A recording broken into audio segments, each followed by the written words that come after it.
दोस्तों ऐसी बाजी आपने कहीं नहीं देखी होगी। अब आपको चौकीदार दिखाएंगे नया रिकॉर्ड कबूतर बाजी के अंदर। ये देखें, तमाम मोहल्ले के लोग भी आए हुए हैं और खुद भी झंडों के साथ तमाम कपड़े जाल और आसपास खड़े किए हुए हैं। ये देखें काले रंग की कच्छियां। ये देखें तमाम झंडे 4 बज चुके हैं। 4 के लगभग टाइम हो चुका है। ये देखें कहीं पे काल की जा रही है, कहीं पे मंजी डागरपुर।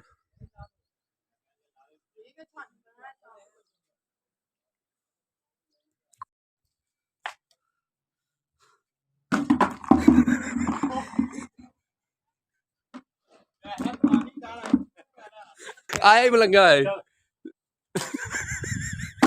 दोस्तों ऐसी बाजी आपने कभी नहीं देखी होगी। ये देखें छत पर देखें किस तरह कोई सुथन सलवार धोती नहीं रही ते भरपूर तरीके नाल कारवाइयां कीतियां जा रही। जानवर थले आ रहा है ते वेखियो जो तहतियां दा की हाल करदे ने। कबूतर इन्हां दा बिल्कुल तहत वगा गया होया थले खुले तरीके किथे आया।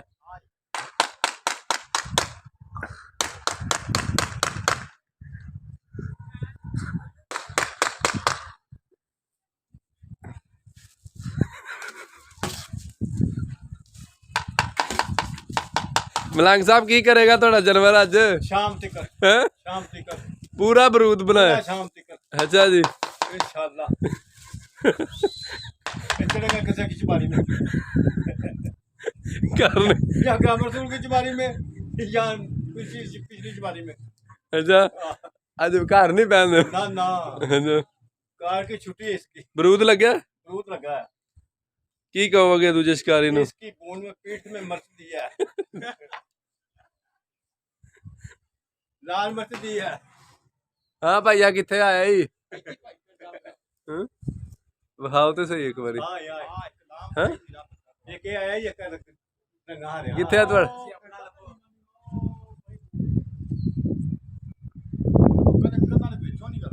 हैं बाबू भी भेजा कि नहीं। अच्छा जब मर जाएगा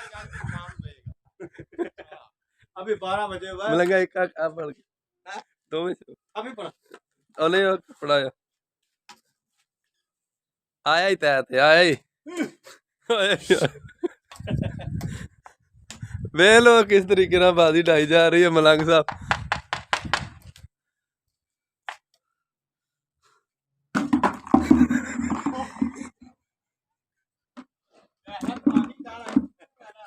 आया ही मलंगा है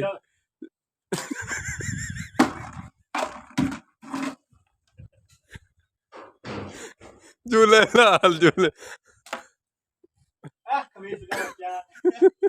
कहाँ से जा रहा है।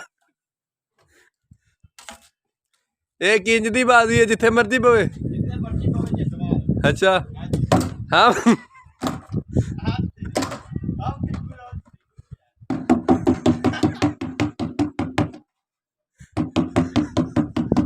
मलंगा कितना टाइम करेगा आज। टाइम 5 का करेगा इंशाल्लाह।